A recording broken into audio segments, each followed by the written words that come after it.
7:21 de la mañana y a esta hora estamos acompañados en los estudios del congresista del APRA, Jorge del Castillo Gálvez, a quien le damos nuestra más cordial bienvenida para hacer un balance de esta legislatura 2018 que cerró el día viernes. Congresista, bienvenido. ¿Qué tal? Muchas gracias. Bueno, hay cosas buenas, cosas malas, cosas para el olvido. Podríamos hacer un balance general, en líneas generales, de esta legislatura que culminó la semana pasada. Yo creo que en materia legislativa se avanzó las normas que fueron a referéndum, ¿cierto? Y también últimamente se han aprobado estas disposiciones de la Junta Nacional de Justicia, que es el desarrollo de las anteriores.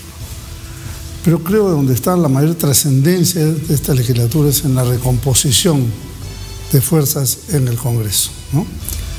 Había una mayoría absoluta que la ha perdido, o está, pero no está tan lejos tampoco, pero claro, está ahí, ¿no? Pero mayoría absoluta no hay más. No hay más, y es bueno que no haya más, porque eso obliga a una cuestión que es intrínseca al Congreso, que es conversar, tratar, intercambiar puntos de vista, ponerse de acuerdo. Pero si había una sola mayoría, yo creo que hasta desalentaba la iniciativa de las minorías. Oye, yo hago algo importante y acá no pasa. Lo tienen ahí en el desván del olvido. Entonces esto cambia notoriamente. Y lo digo por experiencia propia, fíjese. Nosotros hicimos dos leyes importantísimas que estaban en la agenda. La ley de salud mental y la ley de control de fusiones empresariales. Dos leyes de profunda significancia.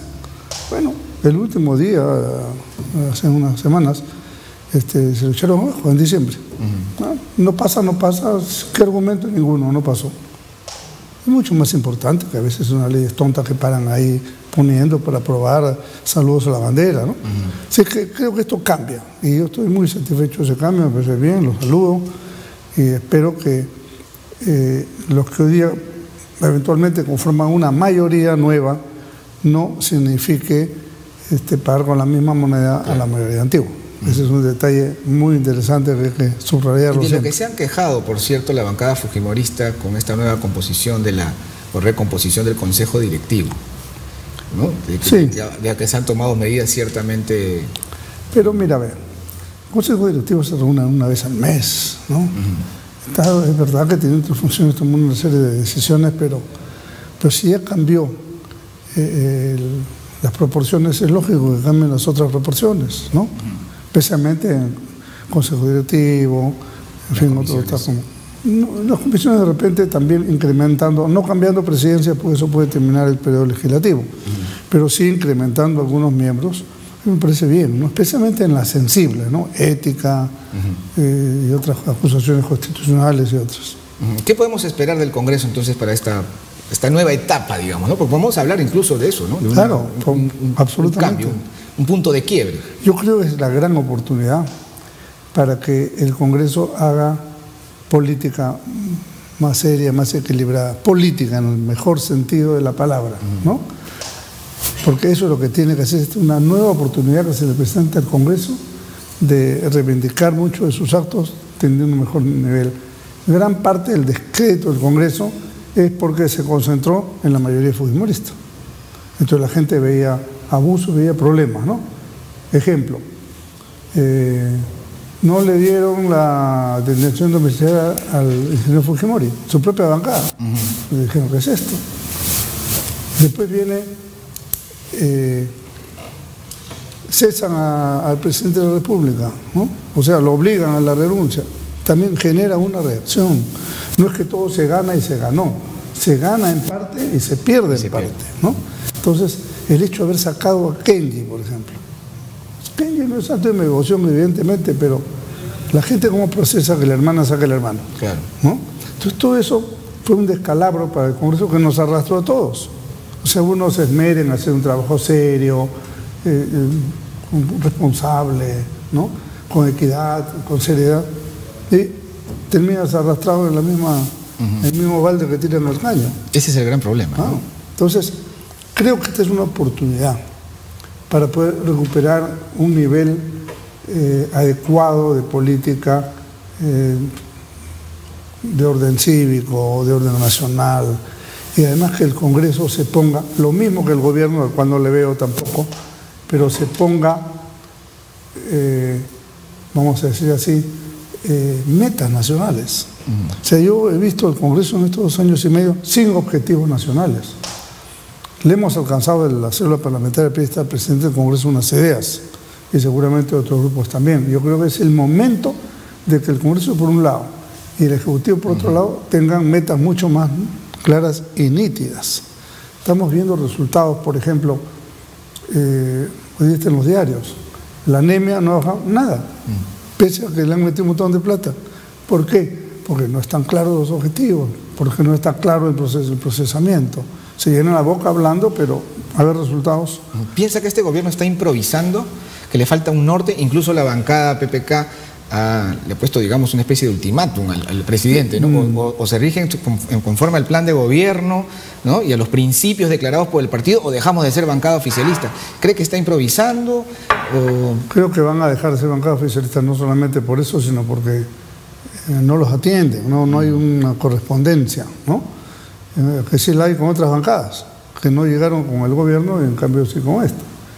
Entonces, aquí lo que yo sí veo el gobierno medio improvisado, digamos, ¿no? O sea, tratando de resolver cosas por acá y más en lo efectista, en lo político en el mal sentido de la palabra, ahí sí, ¿no?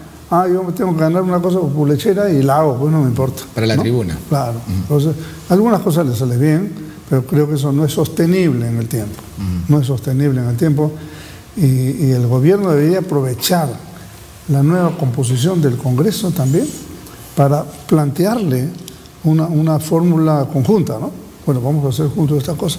Hemos estado divorciados 2 años y medio, muy bien, ahora podemos cambiar. Eso, muchos analistas han coincidido aquí, que hemos conversado en las mañanas informativas, de que es imperativo una nueva relación Congreso o Legislativo-Ejecutivo, digamos, post referéndum, ¿no? Sí, ojalá. ¿Es posible esa nueva relación? Ojalá. ¿Cómo construirla? A ver, el primer ministro es parlamentario, tiene su bancada ahí, o sea, el ministro de Justicia es parlamentario, o sea, llama la atención que estos 2 ministros, ninguno es de la bancada oficialista, ¿no? Te he visto, ¿no? Pero no importa. Creo que es una ocasión de tener puentes, de poder conversar. Esto nace de una decisión política. El presidente de la República y el primer ministro quieren tener una relación fluida con el Congreso, eficiente, con buenos resultados. Bueno, la pelota está en cancha de ellos, ¿eh? Yo creo que en el Congreso hay la mejor disposición. De ellos va a depender. Tenemos que irnos a una pausa, ¿Cómo no? Pero seguimos conversando y nosotros en este momento, ya a esta hora de la mañana, 7:29, nos despedimos de nuestros televidentes de Viva TV. Nos reencontramos mediante el día de mañana. Pero nosotros seguimos conversando aquí con el congresista Jorge del Castillo.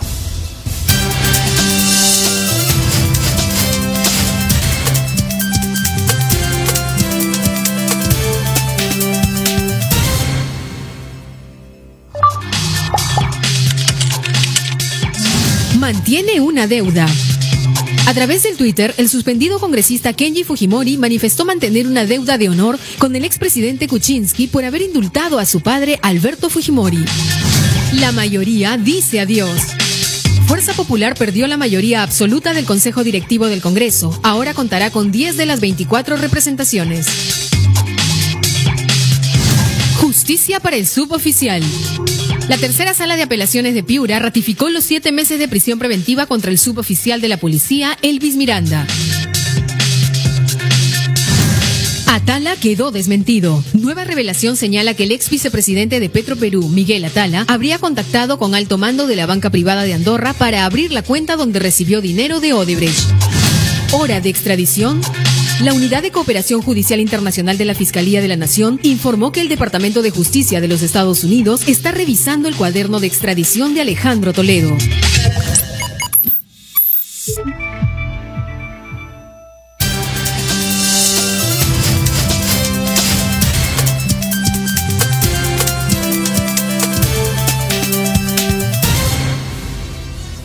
Siete y 31 de la mañana, seguimos en las mañanas informativas conversando con el congresista del APRA, Jorge del Castillo Gálvez. se me quedó en la memoria mientras conversábamos este proyecto de ley de salud mental, que tiene tanta relación con esta información que todos los días, lamentable, y esto es muy lamentable, todos los días tenemos información de intentos de feminicidio, de agresión, y esto tiene una relación directa con la salud mental. Este proyecto de ley, ¿a dónde apuntaba? Y una segunda pregunta que se la adelanto, ¿y todavía es posible pues recuperarlo y ponerlo en marcha ahora con esta nueva recomposición del Congreso? Yo como hombre político estaba observando, ¿no?, esta ola de feminicidios y ataques a niños, problemas de disfunciones familiares graves que te llevan a cualquier consecuencia. Entonces, y veía que en el Congreso ponían una ley para subir la pena, cadena perpetua, todo la veía por haber. Y yo reflexionaba, ahí no está la solución. Eso es parte del tema, tiene que haber penas, sin duda, y son severas también. Pero tenemos un problema de una población que el tema de salud mental no es una prioridad en el Estado. La salud mental, en primer lugar, que para la gente a veces le da vergüenza aceptar que tiene un problema. O simplemente no sabe que tiene el problema. En su ignorancia no sabe. Y cuando se entera no saben de acudir. Ahí viene la parte vergonzosa, no voy, van a creer que estoy loco, yo qué sé. Entonces, y también tiene otra barrera, que son los costos.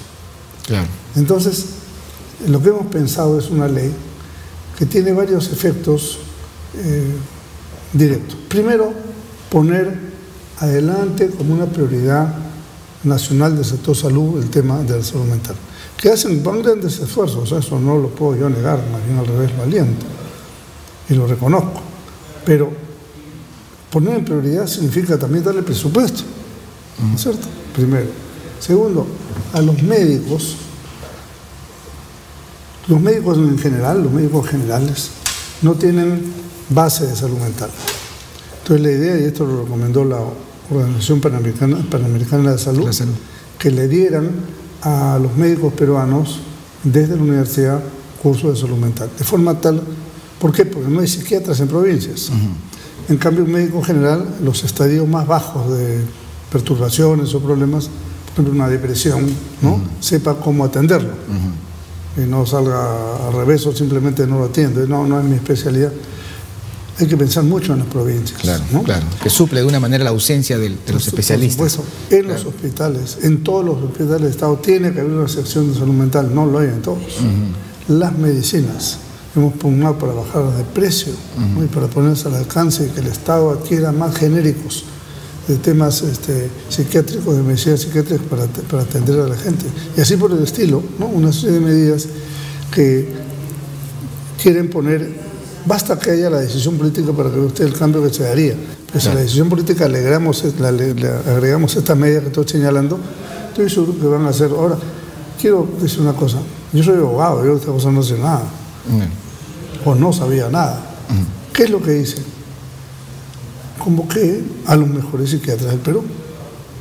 Y todos me respondieron.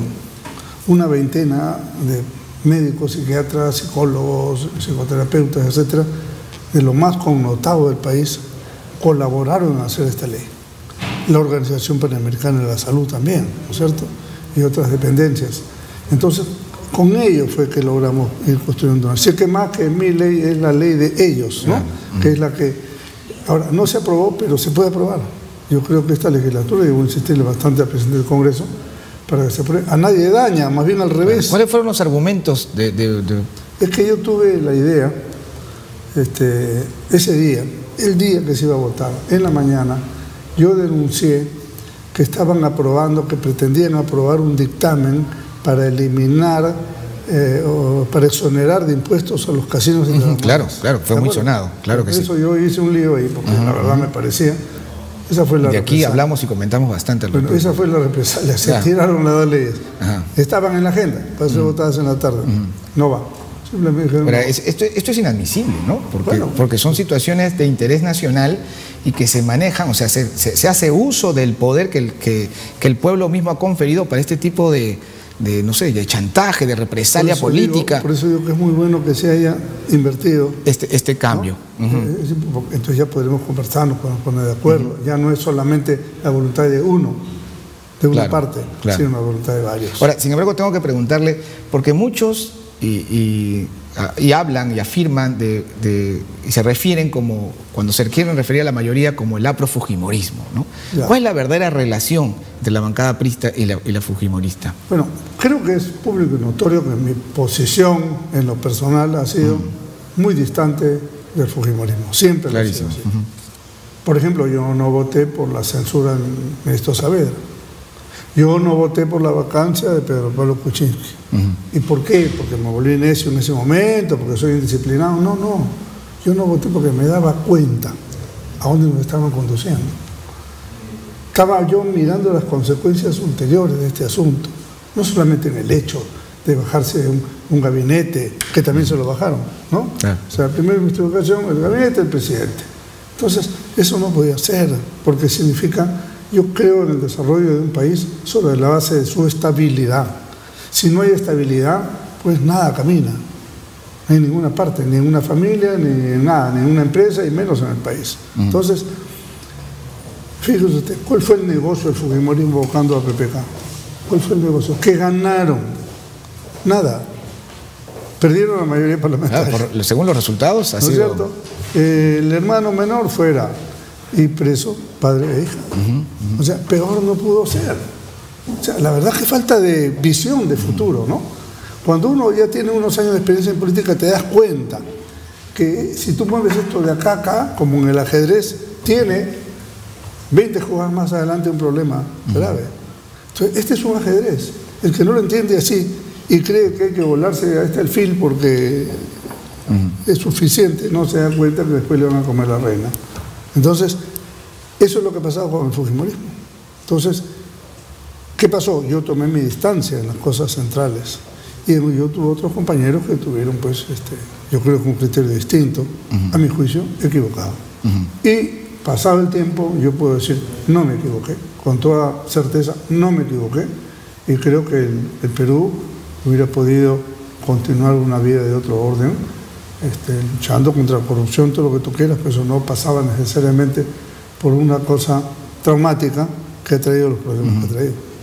Ahora, el fujimorismo no tiene más mayoría dentro del Congreso, a juzgar por los resultados, lo he dicho con toda claridad, pues el tiro fue por la culata, ¿verdad?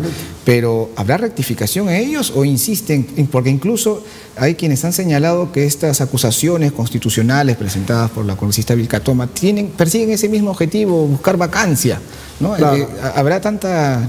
Fíjese, uno puede ser muy crítico, señor Vizcarra. Yo de hecho lo critico, yo no soy enemigo de él, pero critico medidas que se toman, ¿no es cierto?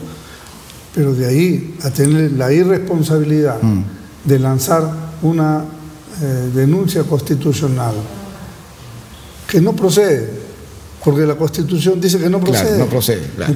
Entonces, ¿para qué la lanza? ¿Para qué la presenta? Para crear un problema de inestabilidad política y tener a una persona con la espada en la cabeza. No estoy de acuerdo con esas cosas.